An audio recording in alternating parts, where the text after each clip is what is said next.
आज हम देखेंगे ऑर्गेनिक केमिस्ट्री। ठीक है, ऑर्गेनिक केमिस्ट्री यानी रासायनिक कार्बनिक रसायन क्या होते हैं उसे हम देखेंगे। इससे पहले हम 11th की बुक में देखते हैं तो चैप्टर 1 से लेकर तो चैप्टर पी ब्लॉक तक के हम स्टडी कर चुके हैं, कंप्लीट हो चुके हैं चैप्टर। आज हम स्टार्ट करेंगे ऑर्गेनिक केमिस्ट्री। ठीक है, कार्बनिक रसायन। इससे पहले के जो पोर्शन थे वो फिज़िकल केमिस्ट्री और इनऑर्गेनिक केमिस्ट्री के अंतर्गत आते थे। चैप्टर 1 से ऑलमोस्ट 5 और 6 चैप्टर तक के फिज़िकल केमिस्ट्री था। देन उसके बाद जो बीच का पोर्शन था इनऑर्गेनिक पोर्शन था। अब हम पढ़ रहे हैं ऑर्गेनिक केमिस्ट्री। ठीक है, ऑर्गेनिक केमिस्ट्री पढ़ने से पहले हम देखेंगे कि रसायन किसे कहते हैं, यानी केमिस्ट्री किसे कहते हैं। तो रसायन क्या होता है? Branch of science. साइंस की एक शाखा होती है जिसमें हम हाइड्रोकार्बन और उनके डेरिवेटिव्स की स्टडी करते हैं।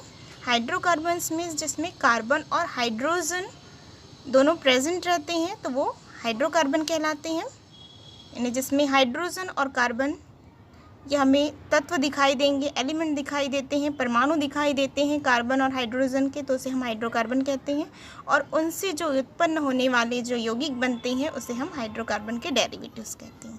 तो उनकी दोनों की स्टडी की जाती है। तो हम इस तरीके से डिफाइन कर सकते हैं, विज्ञान की वह शाखा जिसके अंतर्गत हाइड्रोकार्बन और उनके व्युत्पन्नों की स्टडी की जाती है उसे हम रसायन कहते हैं।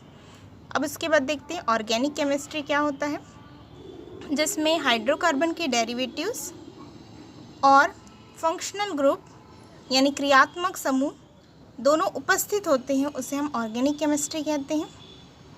ठीक है, यहाँ पर क्लियरली बताया जा रहा है कि ऑर्गेनिक केमिस्ट्री किसे कहा जा रहा है, जिसमें हाइड्रोकार्बन से उत्पन्न होने वाले यौगिक रहेंगे और फंक्शनल ग्रुप यानी क्रियात्मक समूह, जैसे कि बहुत सारे क्रियात्मक समूह आपको दिख रही है, हम आगे देखेंगे। तो यदि वो उपस्थित है तो उसे हम ऑर्गेनिक केमिस्ट्री कह रहे हैं। इसका जस्ट अपोजिट इनऑर्गेनिक केमिस्ट्री कहलाएगा। जिसमें फंक्शनल ग्रुप एब्सेंट रहेंगे वो इनऑर्गेनिक केमिस्ट्री कहलाएंगे, जिसमें फंक्शनल ग्रुप प्रेजेंट है वो ऑर्गेनिक केमिस्ट्री कहलाएंगे। सो फंक्शनल ग्रुप क्या क्या होते हैं यहाँ पर देखेंगे। ये जितने भी फंक्शनल ग्रुप हैं इनके ये IUPAC नामकरण करते समय हम वर्ड के एंड में यूज करेंगे इसको। अभी उसको हम बाद में स्टडी करेंगे, पहले अभी हम इसको देखते हैं, इनके सामान्य नाम को देखते हैं पहले। सो यहाँ पर OS दो आप देख रहे हैं, इसको हम बोलते हैं एल्कोहल। यहाँ पर CHO दिख रहा है, आप ये क्या है? एल्डिहाइड है। फिर ये CO कीटोन है। फिर ये कार्बोक्सिलिक अम्ल होते हैं। और ये जो CN होते हैं ये होते हैं साइनाइड। उसके बाद ये जो O दिखाई दे रहा है ये ईथर है। फिर उसके बाद NH2 दिखाई दे रहे हैं, ये अमोनिया है, सॉरी एमीन है। ठीक है, NH2 यानी एमीन, NH3 यानी अमोनिया। सो यहाँ पर एमीन है। ये इनके सामान्य नाम हमने देख लिए। यहाँ पर जो ये जो वैलेंसी दिखाई दे रही है ये यहाँ पर हम हाइड्रोकार्बन के डेरिवेटिव्स यानी हाइड्रोकार्बन से मिलकर जो बने हुए यौगिक रहेंगे उनको यहाँ पर हम पुट कर सकते हैं। ठीक है, तभी हमारा ऑर्गेनिक केमिस्ट्री बनेगा। यानी यहाँ पर एक हाइड्रोकार्बन की डेरिवेटिव्स और ये फंक्शनल ग्रुप दोनों आपस से मिलके क्या बनाते हैं? ऑर्गेनिक केमिस्ट्री बनाते हैं। तो अब यहाँ पर हम देखते हैं हाइड्रोकार्बन्स जो है उसके टाइप्स देखते हैं या फिर उसके डेरिवेटिव्स बोल सकते हैं। तो बहुत सारे होते हैं, जैसे एल्केन है, एल्कीन है, एल्काइन है और एल्कील है। एल्कील को हम रिप्रेजेंट करते हैं R से।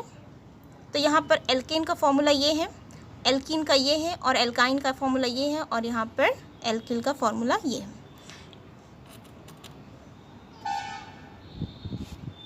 यहाँ पर जब हम यूज़ करते हैं इस फॉर्मूले पर तो इसके वाक्य के अंत में हम जो सेंटेंस रहेगा उसके हम इनमें यूज़ करेंगे एन, इन, आइन और फिर इल। जैसे हम पहला स्टार्ट करते हैं एल्केन। तो यहाँ पर एल्केन में आप देखेंगे इसका फॉर्मूला ये है। यहाँ पर एन जो होते हैं पूर्णांक होते हैं 1 2 3 5 अप टू सुन, इस तरीके से हम इसको रिप्रेजेंट करेंगे। यहाँ पर यदि हम 1 रखते हैं, एन के मान में यदि हम 1 रखते हैं तो यहाँ पर बनेगा इस तरीके से फॉर्मूला बनेगा।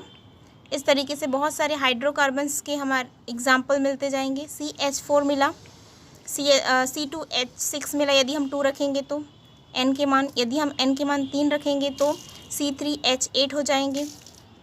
ठीक है, जब कार्बन की संख्या 1 रहेगी तो उसे हम एथेन कहेंगे। कार्बन की संख्या 2 रहेगी तो एथेन कहेंगे, 3 रहेगा तो प्रोपेन, 4 रहेगा तो ब्यूटेन, 5 रहेगा तो पेंटेन, 6 रहेगा तो हेक्सेन, 7 रहेगा तो उसे सेप्टेन और फिर ऑक्टेन। ये इस तरीके से। पर यहाँ पर एक चीज़ आप देखेंगे, ये फॉर्मूला जो है एल्केन का है, तो इसमें वाक्य के अंत में, वर्ड के अंत में क्या आते जा रहा है, एन वर्ड यूज़ हो रहा है, देख रहे हो यहाँ पर आप, तो इस तरीके से यूज़ होगा। अब उसके बाद हम देखेंगे एल्कीन है, तो एल्कीन का यहाँ पर फॉर्मूला लिखा हुआ है, उसमें भी एन के मानों को 1 2 3 करके रखा गया है।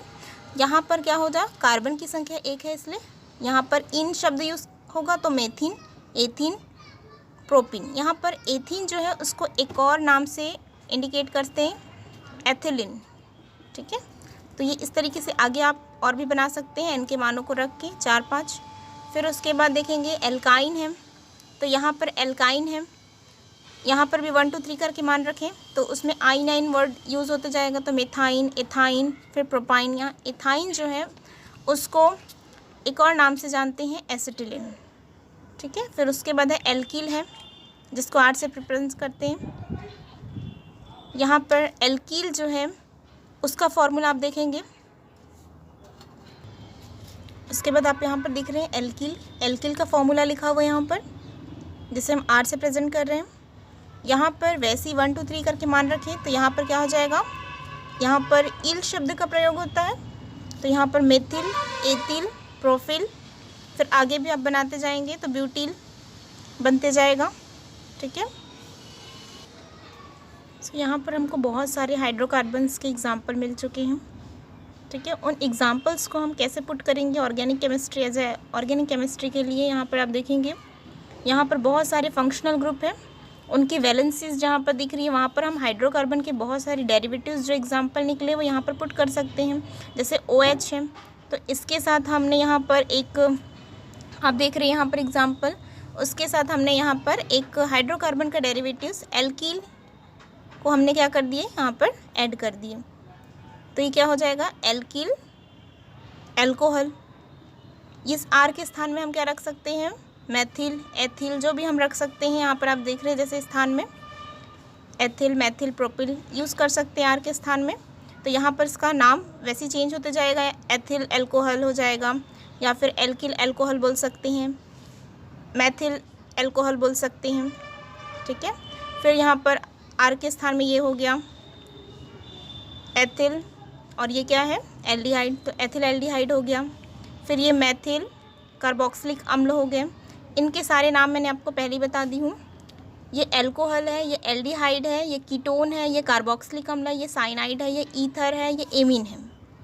तो वैसे वैसे आप मान को रखते जाएंगे, कहीं पर एथिल रखो, कहीं पर मेथेन रख दो, कहीं पर क्या रख दो, C2H6 एथेन रख दो।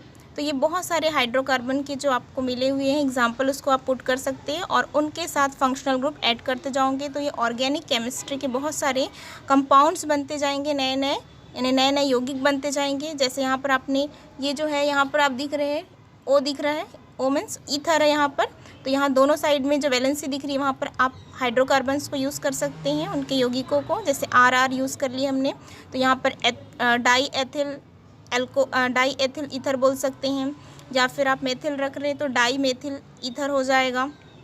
ठीक है, या फिर यदि हम R को ही बता रहे हैं तो डाई एल्किल ईथर बोल सकते हैं। फिर उसके बाद ये जो CO दिख रहा है यहाँ पर आपको, ये CO, फिर ये क्या है, कीटोन है, तो यहाँ पर एल्किल कीटोन बोल सकते हैं, या फिर 2 R ले लेंगे तो डाई एल्किल कीटोन बोल सकते हैं। तो इस तरीके से ये नए नए कंपाउंड्स बनते जाते हैं। यहाँ पर जो हमने यूज़ किया हुआ है ये CH3COH, इसे हम मैथिल कार्बोक्सिलिक अम्ल कहते हैं, और एक और नाम से जाने जाते हैं एसिटिक अम्ल, या फिर सिरका या विनेगर भी बोलते हैं इसे। ठीक है, तो इस तरीके से बनते गए हैं। तो ये ऑर्गेनिक केमिस्ट्री का अभी हमने पूरा सामान्य नामों को देखा है। उसके बाद हम इसके IUPAC नामकरण करते समय ये सब कैसे यूज़ करते हैं वो देखेंगे। सो ये वीडियो जो है आपके लिए हेल्पफुल रही तो लाइक, कमेंट एंड सब्सक्राइब कीजिए। आगे का इसके बाद देखेंगे हम।